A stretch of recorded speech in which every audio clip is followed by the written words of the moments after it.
Al-Imam Syekh Abdul Rahman Al-Diba mengatakan di dalam kitab Maulid Diba'nya, fahtazzal arsyu taraban wastibsyara wa dadajal kursiyyu haibatan wa waqara wa imtala'atis samawati wa anwara wa dajjatil malaikatu tahlilan tamjidan wastighfara. Detik-detik tatkala dilahirkannya baginda Rasulullah sallallahu alaihi wasallam, itu arsy yang menjadi tempat singgasananya Allah bergembira, bergetar dengan getaran yang sangat dahsyat yang belum pernah satu makhluk pun, satu nabi pun, satu rasul pun bisa menggetarkan arsy Allah illa Nabi Muhammad sallallahu alaihi wasallam. Bergetar farihna qulubahum bi maulidil Mustafa. Saking bahagianya, saking gembiranya itu arsy ikut bergetar dengan dahsyat, bertambahnya kewibawaan, bertambahnya kemuliaan Allah. Pertama kali yang mengadakan maulid akbar seorang sultan, seorang raja, yang dimana ini raja mendatangi para alim ulama, mendatangi para tokoh-tokoh, bertanya, bagaimana kalau kita mengadakan maulid Rasul sallallahu alaihi wasallam, kita acarakan yang sebesar mungkin, memperingati, mengenang, merayakan hari kelahiran Sayyidul Mursalin, Habibur Rabbul Alamin, yang belum pernah diadakan. Apa tujuannya diadakan maulid Rasul sallallahu alaihi wasallam? Di zaman dahulu Islam mulai terpecah belah. Ada yang dengan ulama ini, ada yang ikut dengan tokoh ini. Contoh di zaman sekarang, seandainya ada NU, Nahdlatul Ulama, ada Muhammadiyah, ada FPI, ada berbagai macam ormas, ini satu masing dengan yang lainnya saling sikut menyikut, saling satu merendahkan dengan merendahkan yang lain. Mulai timbul perpecahan. Akhirnya ini sultan minta izin kepada para ulama di zaman tersebut, di mana beliau hidup di zaman para tabi'in, dan akhirnya para ulama pun mensetujuinya. Kalau tadi baru mempersiapkan 2 ekor sapi, ini beliau sultan, seorang raja yang besar, yang kaya raya, dengan kekayaannya, dengan kemampuannya, dia menyembelih nggak tanggung-tanggung. Ribuan ekor onta, ribuan ekor kambing dia potong. Kemudian dia berbelanja dengan membeli berton-ton sampai ratusan ton. Akhirnya diadakanlah acara tersebut untuk menyatukan umat Islam yang tadinya mulai terpecah belah, saling sikut menyikut, saling mengagungkan para tokohnya. Di zaman sekarang pun, ketika alhamdulillah COVID-19 sudah musnah, sudah hancur, sudah luluh lantah, alhamdulillah maulid demi maulid dilaksanakan di berbagai negeri. Alhamdulillah. Tujuannya agar kita hadir maulid, kita cinta kepada Nabi Muhammad. Dengan mencintai Nabi sallallahu alaihi wasallam, ini pintu ridhonya Allah untuk menuju rahmatnya Allah, untuk memudahkan perjuangan kita.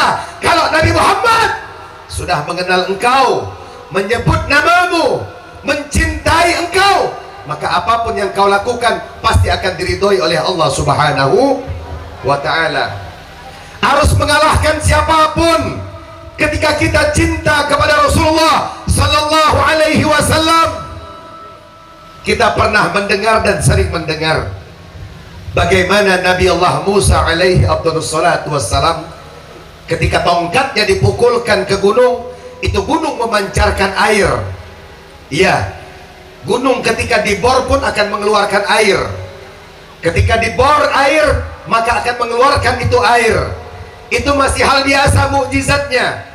Nabi Allah Musa alaihi afdhalus salatu wassalam, ketika dengan tongkatnya dipukulkan, ketika dikejar dengan Fir'aun dan bala tentaranya, lagi-lagi Nabi Allah Musa bisa membelah lautan dan akhirnya selamat dari pengejaran Fir'aun dan bala tentaranya.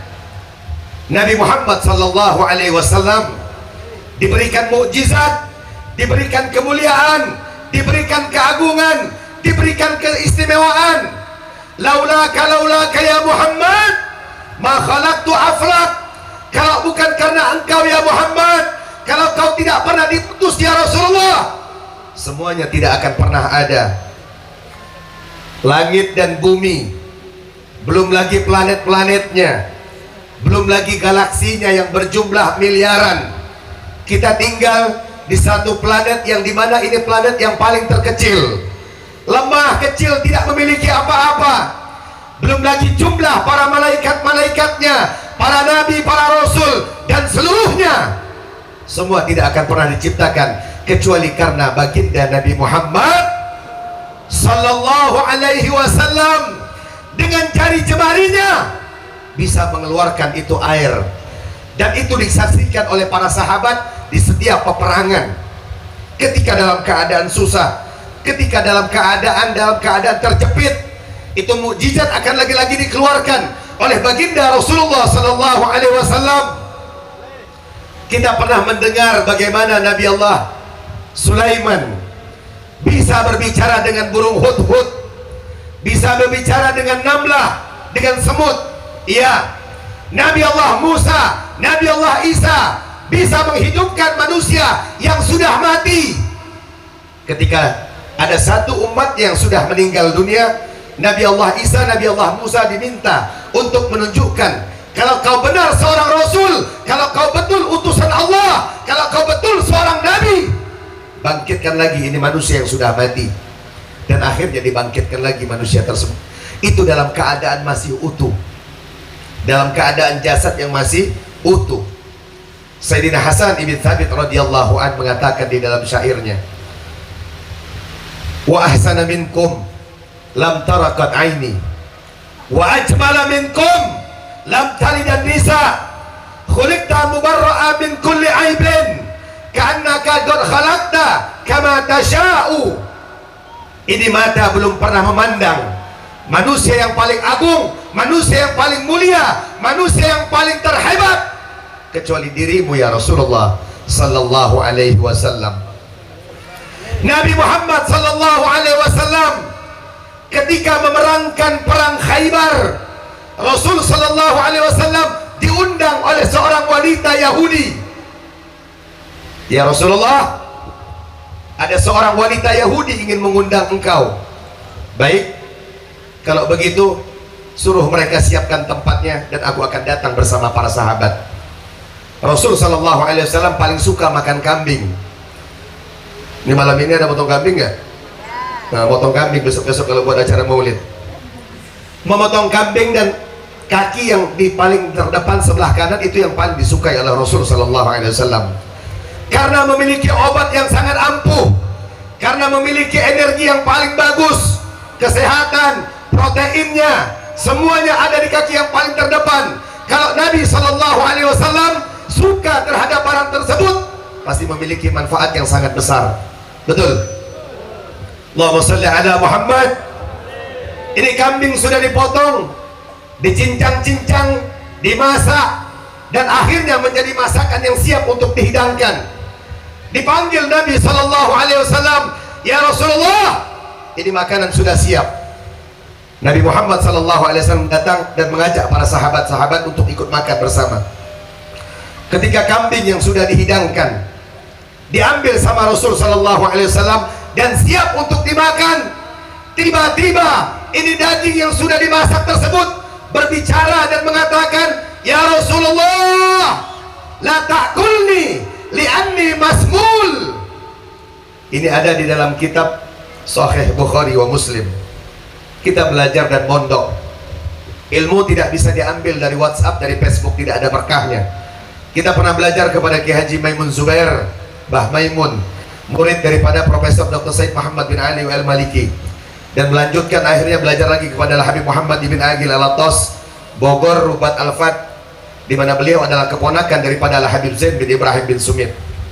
Kita sering mendengar dan menghadiri maulid demi maulid, acara demi acara, maulid demi maulid, tahun demi tahun kita hadir dan membaca salawat kepada Rasulullah, mendengarkan tentang sirah nubuwah, mendengarkan tentang mukjizat demi mukjizat Nabi Muhammad.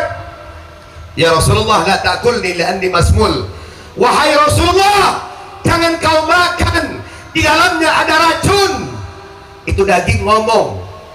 Kalau tadi manusia yang masih utuh, ini kambing yang sudah dicincang, yang sudah dipotong-potong, berbicara di hadapan Rasul sallallahu alaihi wasallam. Dan Nabi Muhammad tidak memakan itu kambing. Itu wanita Yahudi datang kepada Rasulullah, wahai Muhammad, kenapa tidak kau makan itu daging? Tidak. Kenapa? Di dalamnya ada racun. Berarti kau asli Rasul sallallahu alaihi wasallam. Kau seorang nabi, kau seorang utusan Allah. Tidak mungkin kalau kau bukan seorang rasul kau akan mengetahui keadaan seperti ini. Mulai hari ini aku masuk ke dalam Islam. Allahumma salli ala Muhammad. Tahun demi tahun mendengarkan tausiah demi tausiah. Tapi anehnya di negeri Indonesia yang dimana mayoritas para habaibnya syiar Islam di seluruh penjuru Nusantara. Ini di Jambi ini ada Habib Husain bin Ahmad Barakbah 1725, sejaman dengan kita punya datuk di kota Pontianak, Kalimantan Barat, Al-Habib Husain bin Ahmad Al-Gadri, datang dari negeri Hadramaut, masuk ke Indonesia, masuk ke Kalimantan Barat, yang dimana negerinya masih hutan belantara, belum ada Islam, masuk dan berdakwah, dan akhirnya ikut berjuang, berperang, ikut memperjuangkan kemerdekaan Indonesia, di mana beliau memiliki seorang anak yang bernama Habib Sultan Syarif Abdurrahman Ibn Habib Husain bin Ahmad Al-Gadri, yang mendirikan kerajaan di kota Pontianak, memiliki keturunan yang bernama Sultan Syarif Abdul Hamid bin Sultan Syarif Muhammad bin Sultan Syarif Yusuf bin Sultan Syarif Hamid bin Sultan Syarif Utsman bin Sultan Syarif Abdurrahman Al-Gadri, yang membuat, merancang lambang Garuda Pancasila, ikut berjuang membela kemerdekaan, ditangkap, dijebloskan di penjara. Dari zaman dulu para habaib selalu dikriminalisasi, selalu difitnah. Nabi Allah Yusuf pun tidak luput dari fitnahan. Nabi Muhammad sallallahu alaihi wasallam pun tidak luput dari fitnah. Di zaman sekarang mata kita semuanya melihat, kita menonton di medsos demi medsos, Facebook, di semua media sosial, di televisi. Kenal sama Habib Rizik? Kenal sama Habib Rizik? Kita doakan malam hari ini mudah-mudahan beliau sehat walafiat. Allah panjangkan umurnya, Allah sehatkan jasmani rohaninya, Allah menangkan perjuangannya. Amin ya Rabbal. Luar biasa. Kita melihat bagaimana Allah berikan karomah kepada Habib Muhammad Rizik bin Husain Syihab. Ditangkap beberapa kali, difitnah beberapa kali, dijebloskan di penjara, bahkan tidak luput. Berapa kali beliau ingin dibunuh, saudara. Tapi alhamdulillah, satu persatu yang Allah tujukan kepada beliau, Allah masih menjaga beliau. Alhamdulillah. Luar biasa. Di zaman sekarang kalau ada orang bisa mengumpulkan manusia 7 juta dalam waktu bersamaan, dalam waktu yang luar biasa cepatnya, itu bisa dikatakan wali min awliyaillah. Tidak gampang dan tidak mudah. Kalau 10.000 demo sudah biasa, tapi kalau jumlahnya sampai menembus angka 7 juta, tidak gampang orang bisa melakukan hal seperti itu, saudara. Betul? Betul. Angkat tangan semua kota Kuala Tungkal, angkat tangan semua. Takbir! Takbir! Takbir! Sallu ala Nabi Muhammad. Hari ini kita menghadiri maulid daripada datuknya Nabi Muhammad sallallahu alaihi wasallam, karena kita cinta kepada Rasulullah. Tapi kalau ini negeri selalu menjolimi, zolim kepada para ulama, zolim kepada para habaib, makanya Indonesia tidak akan pernah lepas daripada azab-azab Allah. Kalau maksiat dibiarkan, kalau maksiat selalu semakin membesar, di mana-mana perjudian, narkoba, miras, pelacuran semakin merajalela, Indonesia tidak akan pernah aman keadaannya. Betul? Betul? Ketika maksiat dibiarkan, manahaitukum anhu fantahu wa ma amartukum fastu mastata'tum. dua hal yang tidak boleh kita pisahkan, dua hal yang tidak boleh kita tinggalkan. Bukan hanya perintah sholat saja, bukan hanya menjalankan ibadah, bukan hanya berzikir saja di rumah, tapi ketika memandang kemaksiatan, memandang kezaliman, kau diam. Oh, nggak usah, kita nggak usah bicara masalah kezaliman, sabar saja. Sabar dalam kezaliman itu namanya bodoh. Ketika kau mengatakan kezaliman, melawan kezaliman, kau mati. Ketika kau diam dalam kezaliman, apakah tidak mati juga? Siapapun pasti akan mendapatkan kematian. Mau dia ikut berjuang atau tidak berjuang, berjuang kau mati, tidak berjuang pun kau pasti akan mati. Angkat tangan, takbir, takbir. Terus semangatkan perjuangan, wahai anak-anak muda, karena hidup cuma sebentar di dunia ini. Berjuang kau mati, tidak berjuang pun kau pun pasti akan mati. Wahai anak-anak muda, jangan pernah takut untuk menyampaikan kebenaran, walaupun nyawa taruhannya, walaupun harus masuk, ditangkap, dijebloskan di penjara. Betul? Mereka melakukan makar kepada Habib Muhammad Rizik Syihab. Wa makaru wa makarallah wallahu khairul. Lihat bagaimana keadaan sekarang. Sambo ditangkap, dijebloskan di penjara karena sudah melakukan perbuatan kesalahan. Allah buat kerusakan di dalam tubuh mereka, Allah buat kehancuran di dalam tubuh mereka karena perilaku mereka, kezaliman, kekurangan ajaran, kebiadaban. Betul? Ini Indonesia. Kita pengen cinta damai di Indonesia. Para habaib tidak mungkin akan melakukan makar. Para habaib tidak mungkin akan menurunkan pemerintahan yang sah. Tidak boleh. Haram hukumnya, neraka ancamannya. Tidak mungkin. Kita punya datuk pejuang semua, Habib Hussein bin Ahmad Barakbah. Beliau bukan hanya sholatnya saja yang hebat, bukan hanya sodakohnya saja, bukan hanya puasanya saja, tapi dari ujung rambut sampai ujung kaki makan dari makanan yang halal, minum dari minuman yang halal, pakaian dari pakaian yang halal. Makanya sampai sekarang magom kedudukan beliau tidak bisa diganggu, digugat. Semakin mulia, semakin ramai yang berziarah kepada beliau. Betul? Makin sepi atau makin ramai yang berziarah? Makin banyak atau makin sedikit pecintanya? Allahumma salli ala Muhammad. Rasul sallallahu alaihi wasallam diberikan kemuliaan demi kemuliaan, keagungan demi keagungan. Maulid demi maulid kita menghadiri acara. Adakah perubahan di dalam hati kita? Adakah semakin tambah cinta mahabbah kita kepada Rasulullah sallallahu alaihi wasallam? 99 kebaikan yang kita lakukan kepada manusia, 99 kebaikan yang kita lakukan kepada manusia, satu kesalahan yang kau lakukan, maka yang satu ini akan jadi cerita seumur hidup. Tapi sebaliknya 99 kejahatan yang kau lakukan kepada Allah, satu kebaikan yang kau lakukan kepada Allah, ini satu yang akan menjadi kemuliaan yang akan diceritakan terus oleh Allah Subhanahu wa ta'ala. Kita berharap ketika menghadiri maulid ini bukan hanya mendengarkan tausiah demi tausiah, tapi harus ada perubahan. Sudah banyak dari saudara-saudara kita, orang-orang tua kita, kaum muslimin muslimat yang dicabut nyawanya oleh Allah. Semakin berubah kita, atau semakin dekat kepada Allah, atau semakin jauh daripada rahmat Allah? Yuk kaum muslimin muslimat yang berada di Kuala Tungkal pada malam hari ini, agar tambah semangat, agar tambah meriah, pemain hadrohnya siap, kita baca salawat sama-sama. Nanti acara tausiah kedua akan disampaikan oleh Habib Raihan bin Said Al-Ghadri. Allahumma salli ala Muhammad. Sallallahu alaihi. La ilaha illallah, la ilaha illallah.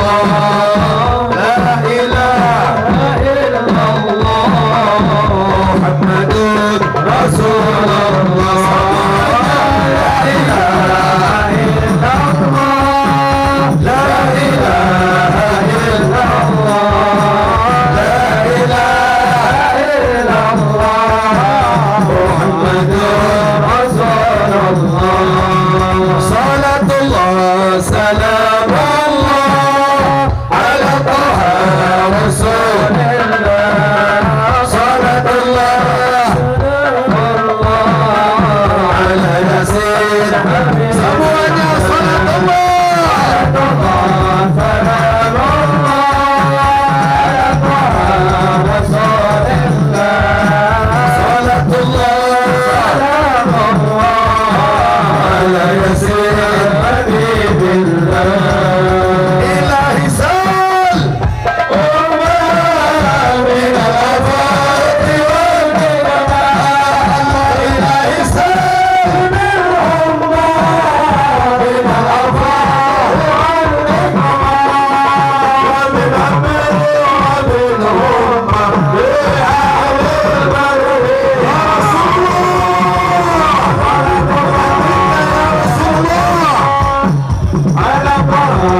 ala. Ayo yang kita salawat Muhammadin bil qulub. Yang kompak, yang semangat semuanya kuala tunggal. Sallu ala Nabi Muhammad. Abdani wa shifaiha wa nuri absari wa diyaiha wa ala alihi wa sahbihi semuanya. Allahumma salli ala sayyidina Muhammadin bil qulubi wa dawa'iha wa afiyatihi wa abdani wa nuril absari wa diyaiha wa ala alihi wa sahbihi wa sallim. Sallallahu rabbuna ala nuril mubin Ahmad al-Mustafa sayyidil mursalin. Sallallahu ala nuril ya Rasulullah, adrikna ya Rasulullah, sayyidil mursalin wa ala alihi wa sahbihi ajma'in wa ala alihi wa sahbihi semuanya. Sallallahu rabbuna ala nuril mubin Ahmad al-Mustafa sayyidil mursalin. Sekali lagi, sallallahu rabbuna ala nuril mubin Ahmad Mustafa sayyidil mursalin wa ala alihi wa sahbihi ajma'in wa ala alihi wa sahbihi ajma'in. Sallu ala Nabi Muhammad. Rasul sallallahu alaihi wasallam, beliau sering menyandarkan diri beliau dan menempel. Ada satu pohon yang pohonnya di mana ditebang di atasnya, yang tersisa hanya batang dan akarnya, itu dinamakan al-jizi', batang dan akarnya. Setiap menyampaikan wahyu daripada Allah, menyampaikan ilmu kepada para sahabat Nabi sallallahu alaihi wasallam, beliau selalu menempel kepada pohon kurma tersebut yang ada di Masjid Nabawi. Suatu hari seorang sahabat Nabi sallallahu alaihi wasallam memberikan hadiah sebuah mimbar yang sangat bagus. Ya Rasulullah, ini hadiah dari kami untuk engkau. Akhirnya itu mimbar disimpan di atas tempat yang sangat tertinggi. Dan setelah ada mimbar, Nabi sallallahu alaihi wasallam sering naik ke atas itu mimbar dan menyampaikan itu ilmu dan wahyu di hadapan para sahabat di atas mimbar tersebut. Ketika suatu hari sedang melaksanakan khutbah Jumat, ketika Nabi sallallahu alaihi wasallam menyampaikan khutbah Jumat, tiba-tiba terdengar suara rintihan, yang dimana suara rintihan tersebut lama kelamaan berubah menjadi suara tangisan yang sangat keras. Suaranya didengarkan oleh Rasulullah dan didengarkan oleh para sahabat-sahabat yang lain. Lama kelamaan selalu mengganggu ini suara tangisan tersebut. Akhirnya selesai pelaksanaan khutbah Jumat, Nabi sallallahu alaihi wasallam memimpin sholat Jumat. Selesai pelaksanaan Jumat, Nabi sallallahu alaihi wasallam pun mendatangi suara tangisan tersebut. Ternyata suara tangisan tersebut dari sebuah pohon tersebut. Rasul menempelkan kuping yang mulianya dengan dekat dan menempelkan mulut beliau di hadapan itu pohon dan berbicara dengan itu pohon. Wahai pohon kurma al-jiji, kenapa engkau menangis? Apa yang terjadi denganmu? Ya Rasulullah, sebelum ada itu mimbar tempat engkau berkhutbah, setiap kau duduk di Masjid Nabawi, kau selalu menyandarkan badanmu kepadaku.